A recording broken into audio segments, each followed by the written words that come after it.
ಚೆನ್ನಾಗಿತ್ತು. ಏನ್ ಇಷ್ಟ ಆಯ್ತು ನಿಮ್ಗೆ? ಚೆನ್ನಾಗಿದೆ. ಹೇಗಿತ್ತು ಸಿನಿಮಾ? ಸೂಪರ್ ಆಗಿದೆ. ಸೂಪರ್ ಆಗಿದೆ. ಏನ್ ಇಷ್ಟ ಆಯ್ತು? ಸೆಂಟಿಮೆಂಟ್ ಚೆನ್ನಾಗಿದೆ. ಸಾಕಾಗಿದೆ. ಏನ್ ಇಷ್ಟ ಆಯ್ತು ನಿಮ್ಗೆ? ಫ್ಯಾಮಿಲಿ ಲವ್ ಸ್ಟೋರಿ ಫ್ರೆಂಡ್ಸ್ ನೋಡಿ ಸೂಪರ್ ಆಗಿದೆ. ಅಡಿಷನ್ ಎಲ್ಲ ಕರೆಕ್ಟ್ ಆಗಿದೆ. Very fantastic movie. It will be last fight is very well. It's a love and romantic. It's a terrible fast. ತುಂಬಾ ಚೆನ್ನಾಗಿತ್ತು. ಬಾಲ ನಟನಾಗಿ ವರ್ಕ್ ಮಾಡಿದ್ದಾರೆ. ಚೆನ್ನಾಗಿ ಬಂದಿದೆ ಮೂವಿ.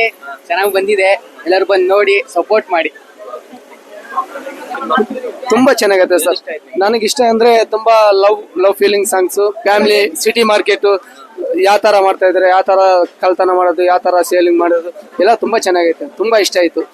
ಇದೇ ತರ ಮೂವಿ ಇನ್ನ ಬರ್ಬೇಕನ್ನೋದು ಕನಸು ನಮ್ಗೆ. ಮತ್ತೆ ಜನರ ಬಗ್ಗೆ ತೋರಿಸೋದು ಚೆನ್ನಾಗಿದೆ. ಚೆನ್ನಾಗಿದೆ. ಏನ್ ಇಷ್ಟ ಆಯ್ತು? ಫೈಟ್ ಚೆನ್ನಾಗಿದೆ. ಫ್ಯಾಮಿಲಿ ನೋಡ್ಬೋದು. ಸರ್ ಫೈಟ್ ಚೆನ್ನಾಗಿದೆ. ಹೀರೋಯಿನ್ ಆಕ್ಟಿಂಗ್ ಚೆನ್ನಾಗಿದೆ. ಚಂದನ್ ಸರ್ ಸೂಪರ್ ಮಾಡಿದ್ದಾರೆ. ತುಂಬಾ ಚೆನ್ನಾಗಿದೆ. ಸೂಪರ್. ಕದಿಮಾ ಇಸ್ ಸೂಪರ್. ಸೂಪರ್. ಸರ್ 100% ನೀವು ಹೊಸಬರು ಮಾಡಲ್ಲ, ಹಲಬರು ಮಾಡಲ್ಲ, ಹಂಗ್ ಮಾಡವ್ರೆ ಫೈಟಿಂಗ್. ಚೆನ್ನಾಗಿ ಹೊಡೆದಾರ ಸರ್. ಆ ಫೈಟ್ ಮಾಸ್ಟರ್ ಚೆನ್ನಾಗಿ ಹೇಳ್ಕೊಟ್ಟವ್ರೆ.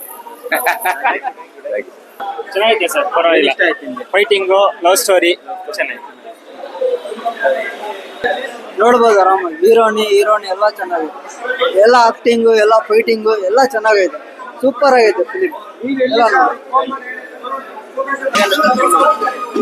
ಚಂದನ್ ಅವ್ರದ್ದು ಅಭಿನಯ ಮತ್ತೆ ಪ್ರಕೃತಿ ಅವ್ರದ್ದು ಅಭಿನಯ ತುಂಬಾ ಚೆನ್ನಾಗಿದೆ. ಚೆನ್ನಾಗಿದೆ. ಮತ್ತೆ ಆ ಮಾರ್ಕೆಟ್ ಅಲ್ಲಿ ಸೀನ್ಸ್ ಇದೆಲ್ಲ ತುಂಬಾ ಚೆನ್ನಾಗಿ ಮೂಡ್ ಬಂದಿದೆ. ಎಲ್ಲ ನೋಡ್ಬೋದು, ಒಂದ್ಸರಿ ಚಿತ್ರ ನೋಡ್ಬೋದು. ತುಂಬಾ ಚೆನ್ನಾಗಿದೆ ಸರ್. ಓಕೆ ಸರ್ ತುಂಬಾ ಚೆನ್ನಾಗಿದೆ. ಈ ತರ ಸಿನಿಮಾಗಳನ್ನೇ ಜನ ಲೈಕ್ ಮಾಡ್ತಾ ಇದ್ದು. ಈಗ ಸಿನಿಮಾ ಬಂದಿದೆ, ಜನ ಅದನ್ನ ನೋಡ್ಬೇಕು. ನೋಡಿದಷ್ಟು ಒಂದು ಅನುಭವ ಆಗುತ್ತೆ ಅಂತ ಅನ್ಕೋತಿದೀವಿ. ಏನ್ ಇಷ್ಟ ಆಯ್ತು ನಿಮ್ಗೆ? ನಮ್ಗೆ ಲಾಸ್ಟ್ ಫೈಟ್ ಸೀನ್ ಇಷ್ಟ ಆಯ್ತು. ಹಾಡುಗಳಂತೂ ತುಂಬಾನೇ ಇಷ್ಟ ಆಯ್ತು. ಅದ್ರಲ್ಲಿ ಇರ್ತಕ್ಕಂತ ಅಂತ ಲವ್ ಸ್ಟೋರಿ ತುಂಬಾ ಇಲ್ಲ. ಯಾಕೆಂದ್ರೆ ಇವಾಗೆಲ್ಲ ತೆಗಿಯೋದೆಲ್ಲ ಬರೀ ಲವ್ ಸ್ಟೋರಿಗಳೇ. ಅದನ್ನ ಕಮ್ಮಿ ಮಾಡಿ ಜನಕ್ಕೆ ಒಳ್ಳೇದಾಗ ಅಂತದನ್ನ ಮಾಡಿದ್ದಾರೆ. ಅದು ತುಂಬಾ ಇಷ್ಟ ಆಗಿದ್ದು. ಲಾಸ್ಟ್ ಫೈಟ್ ಅಂತೂ ತುಂಬಾ ಚೆನ್ನಾಗಿದೆ. ಅದು ಆಮೇಲೆ ಆಕ್ಟರ್ಸ್ ಗಳೆಲ್ಲ ತುಂಬಾ ಚೆನ್ನಾಗಿ ಮಾಡಿದ್ದಾರೆ. ಅವ್ರಿಗೆ ಒಳ್ಳೆ ಕೋಪರೇಟ್ ಕೊಟ್ಟಿದ್ದಾರೆ. ಅದೇ ತರ ಜನನು ಅವ್ರಿಗೆ ಕೋಪರೇಟ್ ಕೊಟ್ರೆ ತುಂಬಾ ಒಳ್ಳೇದಾಗುತ್ತೆ ಅಂತ ನಾವು ಅನ್ಕೋತಿದೀವಿ. ಅದೇ ತರ ಜನ ಕೋಪರೇಟ್ ಕೊಡ್ಬೇಕು. ಇಂಥ ಸಿನಿಮಾ ನೋಡ್ಬೇಕು ಅಷ್ಟೇ ಸರ್.